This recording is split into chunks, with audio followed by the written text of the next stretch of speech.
私は現在、心理学を学んでいるのですが、今回もその学びの一部を皆様と共有したいと思います。今回は人間関係における依存に焦点を当ててお話しします。人間関係の依存には望ましいものとそうではないものがあります。望ましい依存は相互依存と呼ばれ、お互いに幸福をもたらす関係性であり、私たちが目指すべき理想の形と言えるでしょう。一方、望ましくない依存は共依存と呼ばれ、この状態に陥ると、心身ともに健全さを失い、生きづらさを感じながら過ごすことになるでしょう。この動画では、この2つの依存関係を掘り下げながら、その違いについて考えていきたいと思います。まず最初に、望ましいとされる相互依存について説明します。相互依存とは、心理的に自立した人同士の間で築かれる、健全で成熟した関係のことです。お互いが自分自身の感情や行動に責任を持ちながら、相手を尊重し、必要な時には支え合います。これは、適度に甘え合いながらも、それぞれの自立をしっかり保っている状態です。相手が自分とは異なる独立した存在であり、考え方や感じ方、価値観が違うことを尊重しています。また、自分の課題と相手の課題を明確に区別し、適切な境界線を引くことができています。自分の感情や欲求を大切にしつつ、相手の感情や欲求も同じように尊重し、平等な関係を保っているのです。このような関係では、相手を束縛せず、バランスが取れており、個人の成長や自己実現を促すことも可能です。パートナー同士が互いを支え合いながら、自分の趣味や友人関係も大切にできる関係性だと言えるでしょう。それとは対照的に、共依存は互いに過度に依存し合う、不健全な関係です。この関係では精神的な自立が欠け、相手の感情や行動に過剰に関わり、コントロールしようとする傾向があります。典型的なパターンとして、一方がもう一方を救わなければならないと感じ、過剰に保護的になることがあります。共依存の関係では、世話をする側も相手に依存しています。なぜなら、相手の世話をすることで自分には価値があると感じられ、それが心の支えになっているからです。私がいなければ、この人は生きていけないという思いが、自分の存在意義のようになってしまい、その気持ちにしがみつくことで、無意識のうちに相手に頼っているのです。共依存の関係では、相手の問題に必要以上に介入し、自分と相手の境界が曖昧になるのが特徴です。共依存の例として、アルコール依存症の夫を持つ妻の献身が挙げられます。例えば、夫が飲みすぎて、翌朝起きられない場合、妻は夫に代わって会社へ電話をし、夫が体調不良であると伝えます。妻は、夫が会社での信用を失うことを心配して、このような対応をするのです。一見すると、思いやりのある行動に見えますが、実際には、この行為は望ましいものではありません。なぜなら、妻が夫を過保護にすることで、夫のアルコール依存症をさらに悪化させる恐れがあるからです。夫は、妻が面倒を見てくれるため、自分は何もしなくても良いと感じ、妻に甘え続けるようになるでしょう。その結果、夫はますます子供返りし、現状を維持しようとする傾向が強まり、アルコール依存症からの脱却がますます難しくなるのです。妻は表面上は献身的で立派に見えても、実際には夫の自立を妨げているのです。妻が夫の代わりに行動することは、二人の境界線が曖昧である証拠であり、健全ではない関係を示しています。このケースでは、妻は、表面的には夫のアルコール依存症が早く治ることを願っています。夫が二日酔いで出勤できなくなる状況から抜け出し、健康的な生活を取り戻してほしいと考えています。しかし実際には、妻の心の奥底では、夫が依存症のままでいてほしいという思いが潜んでいます。そのことに妻自身が気づいていない場合もありますが、無意識のうちに、夫が今の状態を続けることを望んでいるのです。意識している願いと、無意識の思いが正反対になってしまうのは、なぜでしょうか。それは、妻自身が、夫の現在の状態に依存しているからです。夫の世話をすることで、妻は自分の存在価値を見出しているのです。夫が過保護を必要とする状況において、この人は私がいなければダメなんだと心の中で嬉しく感じているでしょう。妻は夫に尽くすことで、自分の価値を実感しているのです。もし夫に尽くす必要がなくなれば、自分の価値を感じられなくなるのでしょう。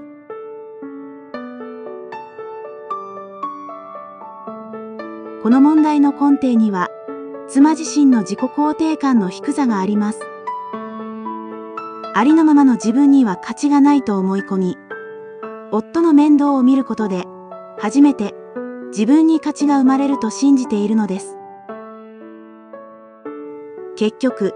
妻は自分の価値を感じるために、夫に心理的に依存していると言えるのです。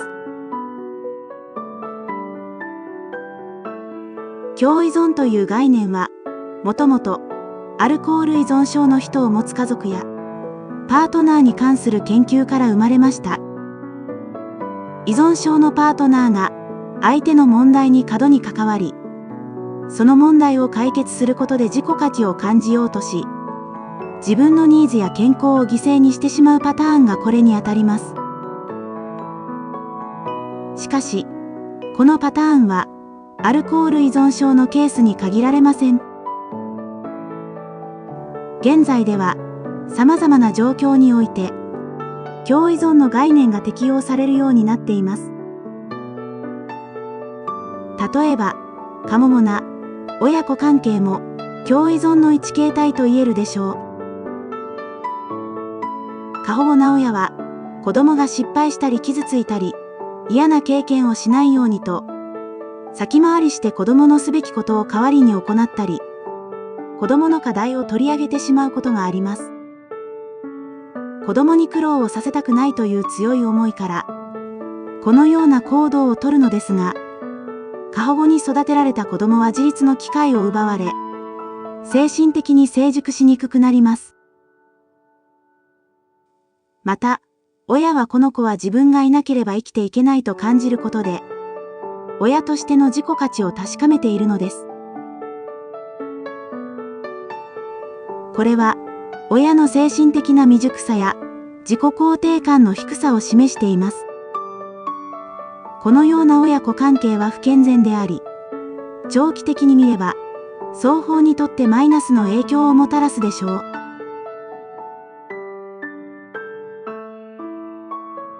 自己肯定感がしっかりしている人は、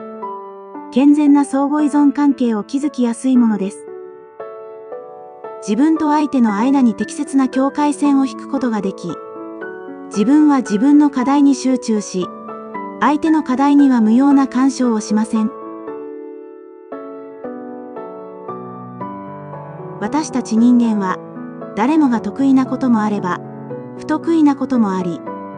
自分ができることと、できないことがあります。自己肯定感が高い人はこのことを理解しており、できないことは素直に他者の助けを借り、その代わりに自分が得意な部分で相手を支え、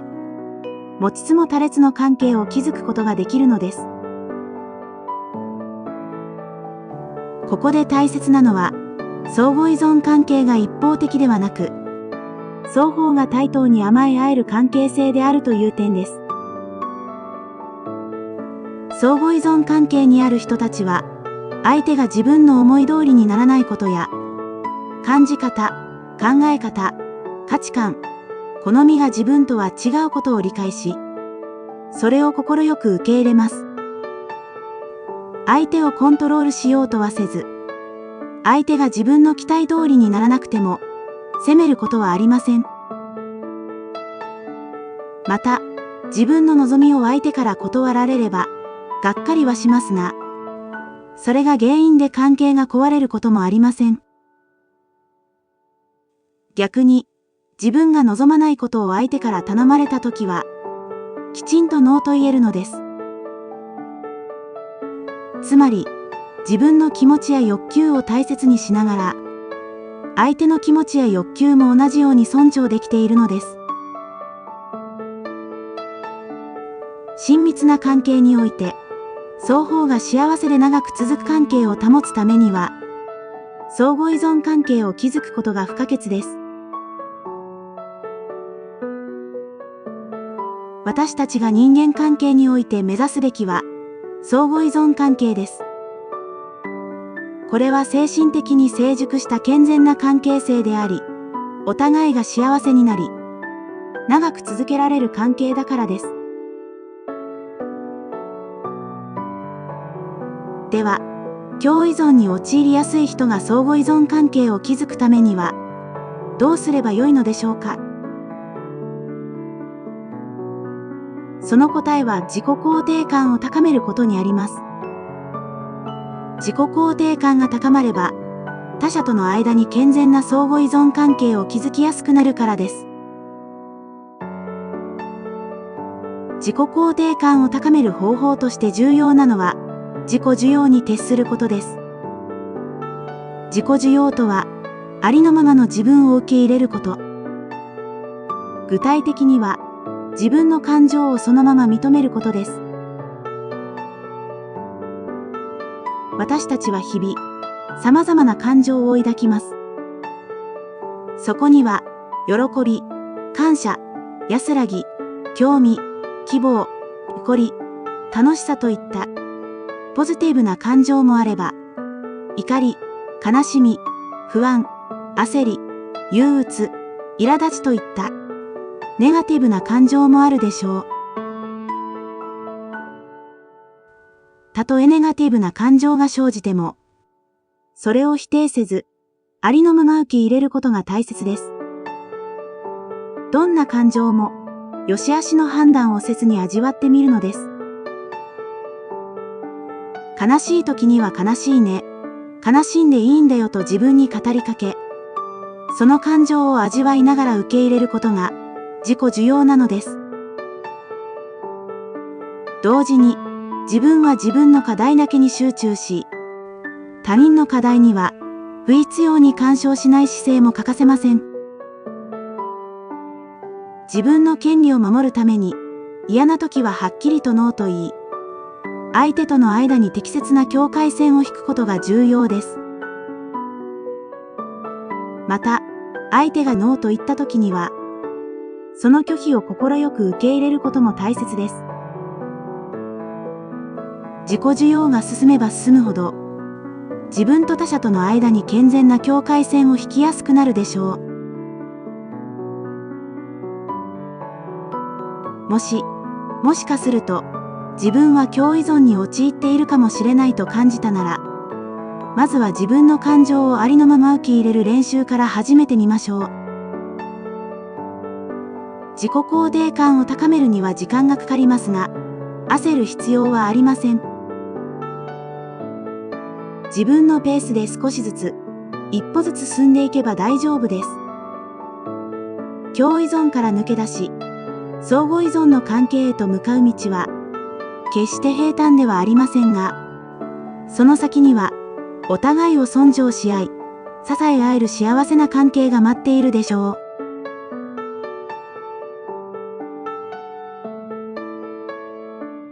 ご視聴いただき、ありがとうございました。これからも時々、心理学の学びをシェアします。応援していただけたら嬉しいです。もしこの動画が少しでもお役に立てたなら、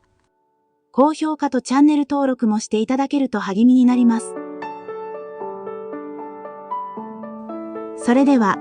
また次回の動画でお会いしましょう。